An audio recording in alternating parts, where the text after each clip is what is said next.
Bonsoir, bienvenue à Pas de Blabla, la nouvelle émission sur Fréquence Populaire. Une émission qui touchera tous les sujets. Sujets d'actualité, sujets politiques, géopolitiques.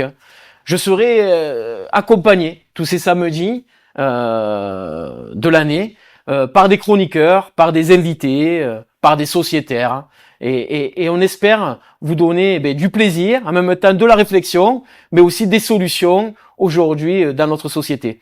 Aujourd'hui avec moi, Ali Mafiche, Khalid Konaté, je les laisse, ils vont se présenter. Khalid.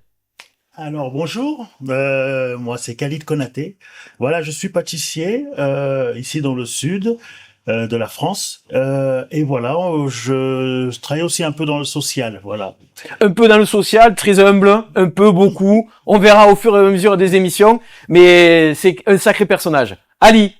Donc Ali Mafiche, ingénieur du son dans le broadcast et le cinéma, et passionné de politique. Un passionné de politique de plus. Bienvenue à la maison. Je crois que vous avez tapé à la bonne porte. Et on va commencer directement par le premier sujet. Un sujet qui aujourd'hui est de plus en plus prégnant. Regardez. François Bayrou, Emmanuel Macron, la tentation du référendum. Une fois qu'on a dit ça, on a tout dit. Non, pas que.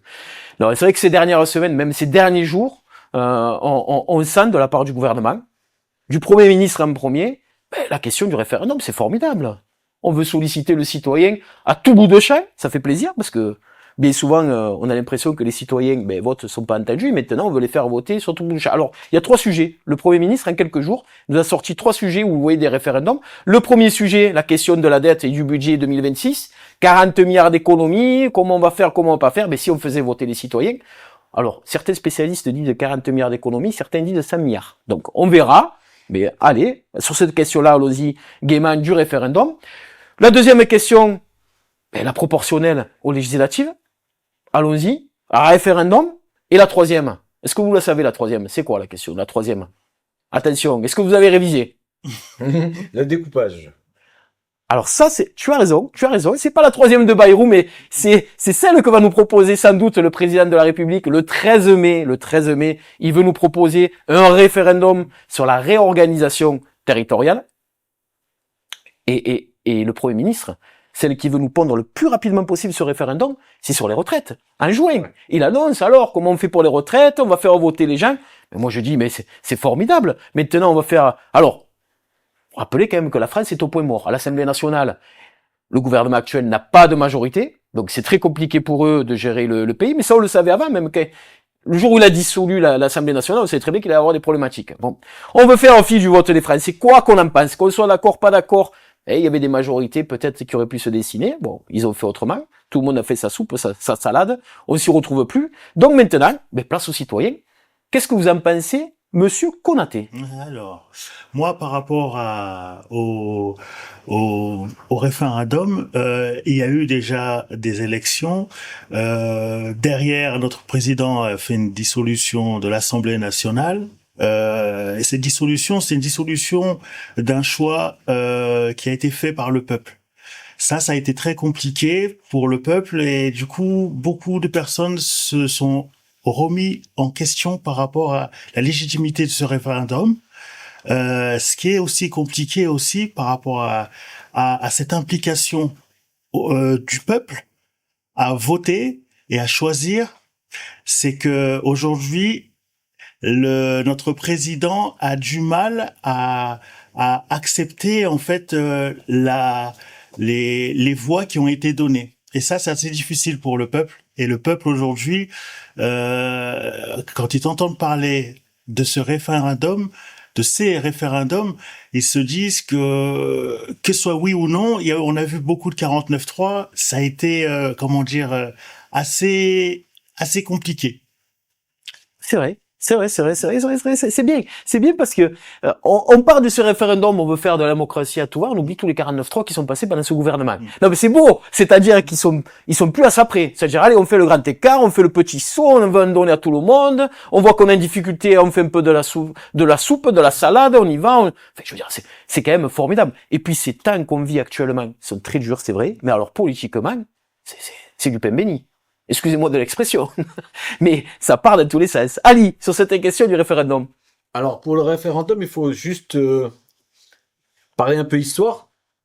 Il y a eu un référendum il y a 20 ans, en 2005. Ils ont demandé l'avis du peuple. Ils ont fait à leur tête.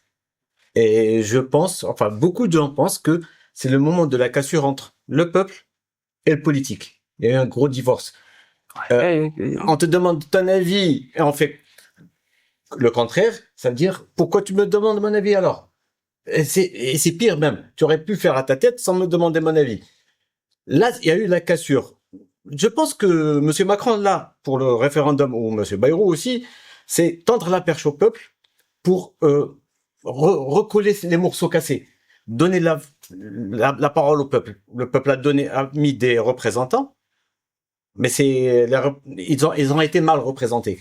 Là, c'est mettre aussi les gens devant leurs responsabilités. T'as voté ça, on va exécuter. Si c'est bon, c'est bon. Si c'est pas bon, c'était ton choix. On a été que les exécuteurs. Quelque part, ils se délestent de la responsabilité. Ouais, non, mais c'est très intéressant parce que, Ali, si tu me permets, tu fais un parallèle quand même qui est ingénieux politiquement. Vous n'êtes pas des experts de la politique, mais en même temps, cet argument que tu donnes fait tomber aujourd'hui tous les référendums qu'ils vont nous proposer. Pourquoi? Mais le plus important en 2005, qu'est-ce qu'on vote en 2005? Le oui ou le non à l'Europe. Exact. Le non a gagné. Et qu'est-ce qui est arrivé derrière? Ils ont fait fi du référendum, ils nous ont expliqué qu'on n'avait rien compris. C'est des grands champions, on voit aujourd'hui aussi condamnés. Ils sont tellement bons qu'on est à la ramasse sur toutes les questions, que ce soit économique, social, tout ce qu'on veut, on est à côté de la plaque. Mais il y a eu un référendum. Et normalement, le citoyen était mis à l'honneur, son vote devait être respecté, et patatrac, mon anorak, il n'y a plus rien. Et aujourd'hui, on va nous ressortir la même salade. Allez, allons-y, on va faire un référendum. Et c'est vrai que tu dis il y a 20 ans, il y a eu cette cassure, parce que pourquoi? Les gens se sont sentis floués. Les gens avaient voté quelque chose, qu'on soit d'accord ou pas d'accord, il y a une majorité qui s'était dégagée, et on s'est assis sur cette majorité, et on n'a pas respecté le vote du peuple. Et c'est vrai que derrière, c'est vrai que cette trahison a laissé des traces. Et aujourd'hui, parce que à l'Assemblée nationale, le gouvernement n'a pas une majorité pour faire passer ces lois. Après le 49-3, bon, on a quelques mois aussi des présidentielles. Il faut arrêter un peu le 49-3 parce que celui qui va porter ce fardeau macroniste du centre modem, ça va être compliqué pour lui. Donc on arrête le 49-3 et on va nous faire un semblant de référendum sur des questions qui sont déjà tranchées, à mon avis. On en a parlé tout à l'heure. Par exemple, la réorganisation territoriale. Derrière, sans doute, la fin de certaines institutions. Peut-être qu'ils vont nous promettre la fin du conseil départemental, disant on va faire passer les compétences ou aux agglos ou aux régions. Comme ça, on élimine une feuille de plus dans le millefeuille territorial et on enlève une couche. Et après ça, je sais pas. Ces questions-là sont trop importantes aujourd'hui pour se faire fi de l'Assemblée nationale et aussi du citoyen. Et je pense qu'on a un gouvernement, mais une classe politique, dans son ensemble, qui est pas à la hauteur des enjeux socio-économiques de notre pays. Après, si vous avez quelque chose quand même à rajouter, parce que c'est quand même très vaste, ce sujet-là, n'hésitez pas. Moi, je suis là à vous écouter et aussi à débattre, parce que ces sujets que vous soulevez, c'est des sujets qu'on n'entend même plus aujourd'hui sur les plateaux. C'est-à-dire que, le 2005, que ce soit la gauche ou la droite, le référendum, on n'en parle pas.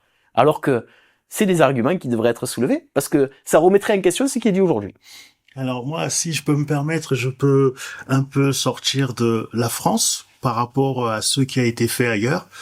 Je vous parlais de la Suisse, qui sont à la base vraiment champions sur les référendums. À partir de 100 000 personnes, il y a possibilité de changer les lois. Donc c'est le peuple vraiment qui choisit. Monsieur Macron essaye de faire un petit peu sur le papier. Après, pour l'exécution, ça va être autre chose. Mais un peuple qui se sent écouté, ça devient plus une nation. Là, aujourd'hui, en France, on est une foule, on est un peu partout, mais il n'y a pas de peuple pour l'instant. C'est juste des personnes qui veulent être entendues. Pour l'instant, on est des citoyens. on veut juste être entendu. On a des problèmes un peu partout, mais isolés. Et le fait de dire on vous donne la parole, ça permet aux gens peut-être de se sentir un peu mieux et peut-être de se sentir un peu plus considéré. Je pense que là aujourd'hui on a ce problème-là. On l'a vu pendant le Covid. Pendant le Covid, nos droits ont été bafoués. Pour la plupart, c'était pas facile. Beaucoup de gens ont été isolés et le choix se faisait pour nous. Voilà. Je sais pas si c'est... Non, mais il y a une formule qui était très bien quand tu as dit, c'est vrai que quand on a un peuple qui est écouté, c'est plus facile d'être une nation. Et aujourd'hui, la problématique, je pense, première en France, c'est que le peuple n'est pas écouté. Il y a beaucoup de gens issus, originaires, comme nous, autour de la table, d'autres pays qui sont venus. Mais quand on n'est pas écouté, on se sent pas 100% en osmose avec la France et ce qu'elle peut dicter. Parce qu'aujourd'hui, on n'est plus sur des choses qui dictent. Hein. Comme on disait tout à l'heure sur la question du référendum, les 49.3 attirent l'arigot. Des fois, on se sent pas, quoi. On se sent pas considéré. Quand on se sent pas considéré, on fait pas partie d'eux, de cette famille française. Voilà, c'est tout. C'est comme dans une famille quand il y a des disputes, quand on vous envoie balader, c'est votre famille, des fois vous dites, je suis en marge, je suis pas d'accord, je me mets à l'écart. Voilà. Et là aujourd'hui, c'est ce que ressent une grande partie des Français. C'est pour ça que ceux qui peuvent dire des fois ne tiennent pas forcément la route. C'est pour ça, lorsque je parle de foule, je parle vraiment des gens dans la rue. En fait, lorsqu'on on sort dans les rues, que ce soit pour des manifestations ou autres, on est en désaccord. On est en désaccord, on se rassemble. Quand je dis foule, c'est que on a tous le même problème. La retraite, ça touche tout le monde. Donc voilà, ça touche vraiment tout le monde. Et qu'on soit en retraite actuellement ou qu'on va le devenir, on a tous cette considération pour le travail. Et être dehors, dans la foule, c'est pour ça que je fais le terme foule et le terme nation. Une nation, normalement, entre parenthèses, est patriote, c'est-à-dire on est ensemble pour le bien commun du pays. Lorsqu'on parle de foule, c'est vraiment un mélange de mécontentement, plus de mécontentement, et on veut s'arrêter là plutôt que de continuer. Je sais pas si je suis bien. Oui, c'est bien. Et d'ailleurs, ça me laisse la porte ouverte pour reprocher le sujet. La question des retraites, il y aurait tellement à dire et tout ce qui a été fait ces dernières années pour finalement que nos jeunes n'aient pas de retraite. On en discutera dans une prochaine émission, mais c'est vraiment intéressant. Ali, pour finir peut-être sur cette question-là. Il y a Khalid qui m'a tendu la perche. Tu donnes l'exemple entre la Suisse et la France. La Suisse, premièrement, c'est un petit pays. La France est un plus grand pays avec une population beaucoup plus variée. La Suisse a une population qui est politiquement qui a une culture politique. En France, la culture politique se fait par les médias. Les gens n'ont pas de culture politique. Ils regardent ce qu'il y a à la télé. Et les médias lourds, très bien, c'est vrai. Je viens des médias lourds, donc j'en ai fait pendant pratiquement 17 ans. Donc je vois comment est faite l'information. Donc c'est ne réfléchis pas, le média réfléchit pour toi. Il te donne ce que tu dois réfléchir. Et donc c'est la population générale française, dans le sens péjoratif de la chose, consomme trop de médias par rapport aux Suisses. Les Suisses ont une culture politique, ils ont une analyse. Ce qui n'est pas, donc on pourra pas trop comparer. Si on met les Français par rapport à un Suisse, le Suisse suit sa politique. Il a confiance en sa politique. Il sait qu'il a le pouvoir de décision. Le Français, il sait qu'il dit, tiens, je vais décider, mais il y aura un 49.3, un 56.22 et je ne sais pas quoi derrière. Non, mais c'est vrai. Ou un référendum finalement, pour contrer le référendum d'avant qui est pas d'accord avec le politique. Qu'est-ce que tu veux? Du bleu? Oui, d'accord, ça va être rouge alors. Voilà, c'est ça.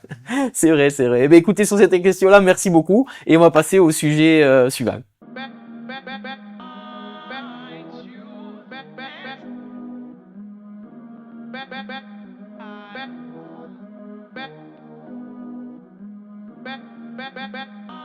Back, you.